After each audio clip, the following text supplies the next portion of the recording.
All right, so Andor, Season 1, Episode 3, Reckoning. Continuing our rewatch in anticipation of the next season. I really like this one. This is the one where it all kind of starts to kick in. Shit gets real. Yeah, it does. It's kind of a shame that the first two episodes were dropped week one, and if people didn't really get into it from there and Then didn't, they just did a pass. they didn't know what they missed, man. Yeah, because this is where It just, like I said, kicks in. It collapsed, and with the blow up, just everything everywhere. Yeah, and it all starts with all these fucking Herberts. Yes, and if you don't know what Herbert means, look it up.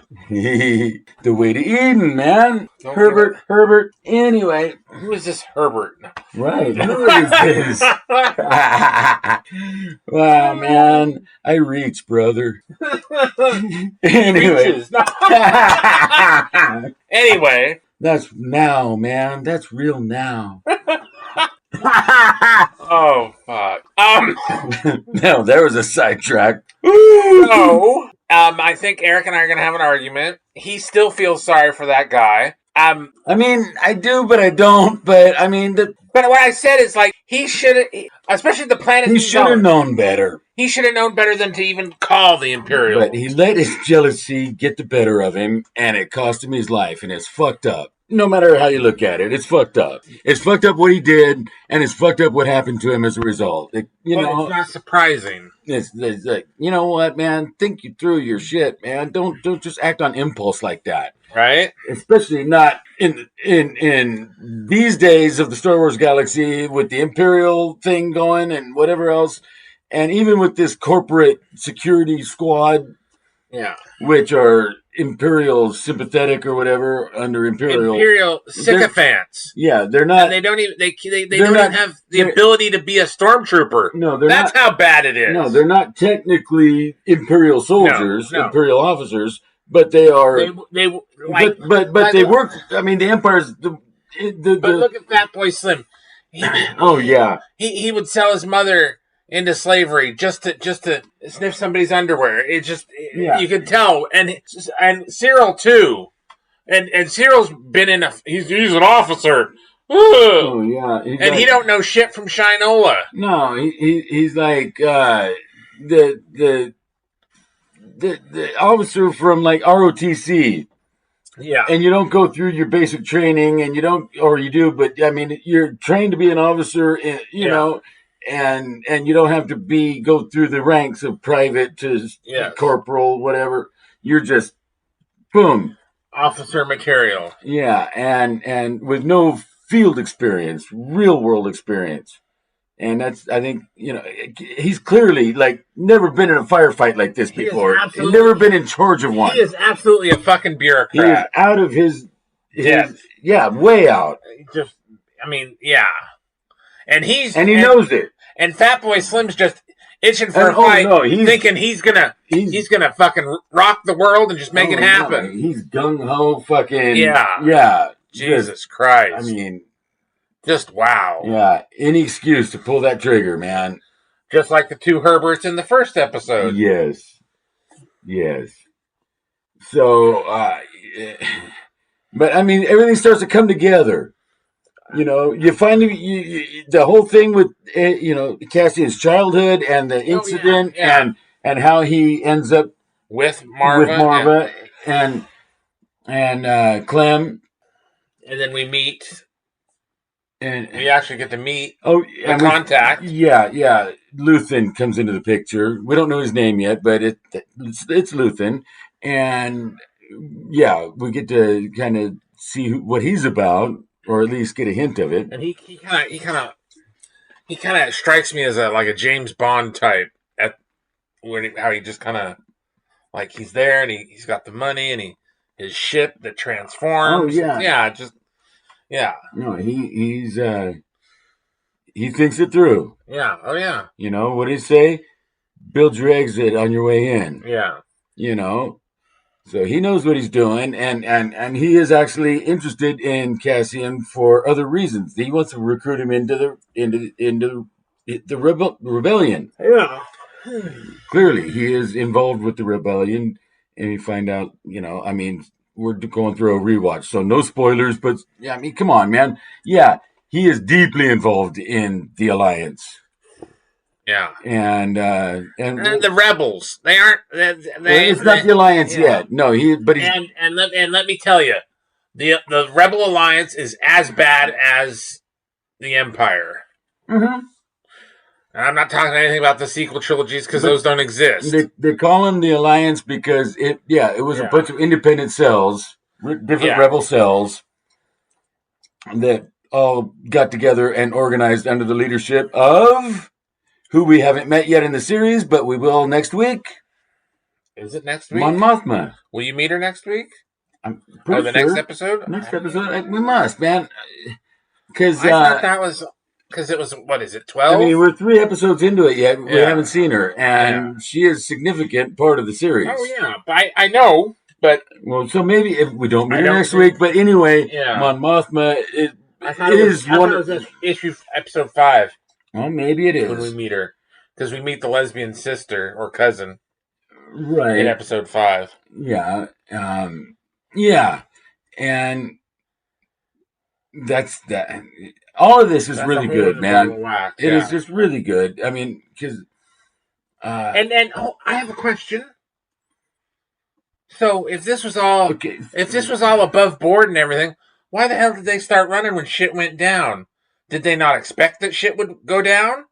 Did they just think they were going to be able to roll in there and be like, "Where's Cassian?" and then put him in irons and that's it? Like, are they that stupid? I think they were that arrogant. Okay. They're in there. They have the authority. Oh, the authority, yes. They're armed and they are on official business. And nobody can boot of the establishment. Right.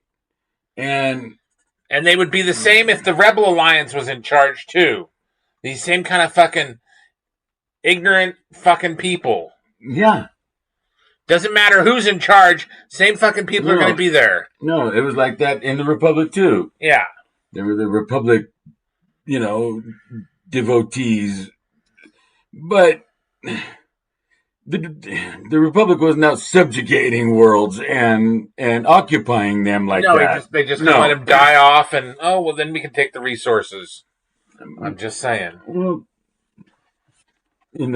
but they didn't occupy the worlds like the Empire did, and so they were more like root beer. It was a democratic republic. They were more like root beer. All of the worlds were part of the Democratic Republic, had representation in the Senate. Oh my god! But they weren't present on all these worlds. We saw how well it worked in the Senate.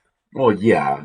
But that was Palpatine pulling the strings, and that was before that, and muddying up the bureaucracy. Yeah. No, but he really so had an impact. So the Alliance is like root beer. It's just that's. So you got to get that reference too. Thank you. Yeah. So bubbly and cloy, and insidious. But you guys, the Alliance and the Republic, they're the Alliance was. But the old Republic people that still remembered it when it was a thing, but they were the ones that were fighting the Empire, and when the new Republic was established, there was no reason for any kind of a rebel alliance because and we're talking about the EU, not anything else, not even Mandalorian. In general. Yeah, not even the Mandalorian. I'm not even referring to anybody, any other but this right here though, it's just. When it takes place in the timeline, is consistent and it's what you would expect it to be like at this time. Yeah, and that's what I love about it is that it really depicts it really well. Oh yeah, and it's really well written. I mean, I pick up on stuff almost every time I rewatch it. I pick up on something I didn't catch before, or it's really, really well done. And I'm looking forward to the next season. I hope it's... Oh, I think it will be. Anywhere... I mean, if it's anywhere near as good as this, and it's the thing is that if it's going to be the last streaming series, at least give us that good one. And then just Go away. Take a break from it or do whatever you're going to do. Just go because away. they're going to focus on big screen stuff at this point. And Ugh. I don't see anything on the slate for the streaming service. And you know what? That's okay. Because we at least get this next good one. And Skeleton Crew was pretty. It was good, man. It wasn't. Wait, so deep as hold this on, one. hold on. There's nothing on the streaming service slated because they were expecting for The Acolyte season 2 and 3. Right.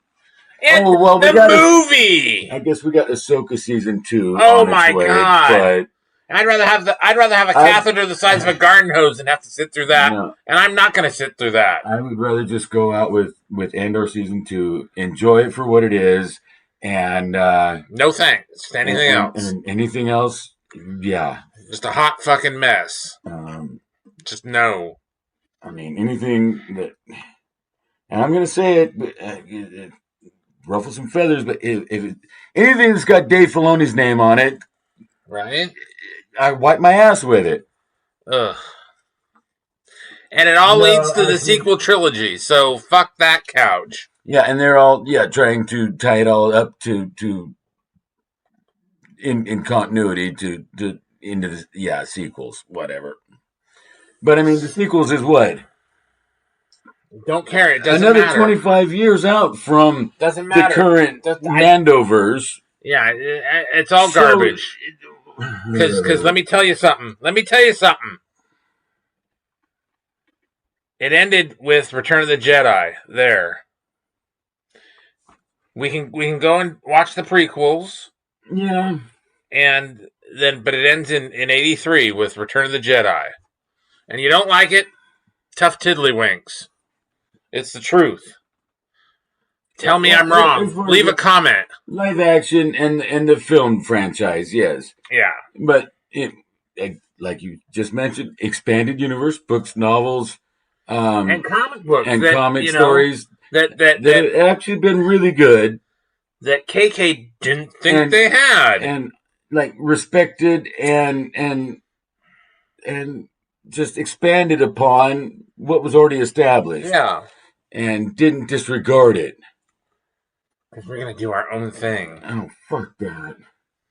Doing your own thing with an established franchise is, you either really got to bring it, right, or just don't even try. Or it's a recipe for failure. Yeah, really. And what's happened? Fucking Swedish motherfucking chef been cooking in that fucking kitchen. I mean, unless you're Frank Miller, gonna redefine Batman in The Dark Knight Returns, don't bother. Yeah, because that's an example of if you're gonna do your own thing and redefine something, bring it like that. Bring it like. But hold on. Bring it like you did with Daredevil. Bring it like Alan Moore did to the Swamp Thing. Bring it. But Frank Miller's a white male with a penis, so he's a bad man. He's a sexist because he draws women scantily, and he's a bad man, according to them. That elusive audience that everybody keeps going after. Yeah. Well, you know what? Which is probably bots. He writes a good fucking story and he draws a good. Right? I mean, you could. We're going off topic. They took Frank Miller panels directly from Sin City out of the comic and used them on storyboards for the movie and recreated the frame directly from the original artwork. Right. That's who Frank Miller is. I know. Anyway, beyond that, I mean, like I said, but the sequels, trying to redefine, or James Mangold having the audacity to go do his own thing with, the early days. And KK, I know you're going to be there. Unless you're going to bring it, don't bother, man. You're going to be there like the fucking Emperor in Warhammer. So, fuck off forever. And with that... And Star Wars didn't need to be redefined. It was perfectly fine. There was nothing wrong with it. Oh, yes, it was. It had a bunch of white men in it. And they needed to have their ladies with their lady cocks and their lesbian witches and shit. Hey, look, man. I know there is a significant female fan base out there in the sci-fi world, and producing material for that segment That's Xena. is perfectly good. If that's what you're doing, hey, do that. But don't do it to the exclusion of everybody else. Right? There's no reason I couldn't enjoy a female-led Star Wars. Rogue One, hello? Even though that was a self-insert too. Yeah, but it didn't ruin it. It fit the story. Yeah. It wasn't like it was self-inserted with nothing that it brought to the table. The Wonder Ray. Oh, yeah. There you go, talking about the table. You misogynist. What is she bringing to the table? Oh my God. I love it. I love it. All right. So, Andor is a great fucking series. It's a great episode. Episode 3 is the one where it all kicks in, and it just keeps getting better from here, man. And if you haven't seen it, give it a watch and get ready for season 2, because it's going to be the last good Star Wars we get. And with that, like, share, subscribe.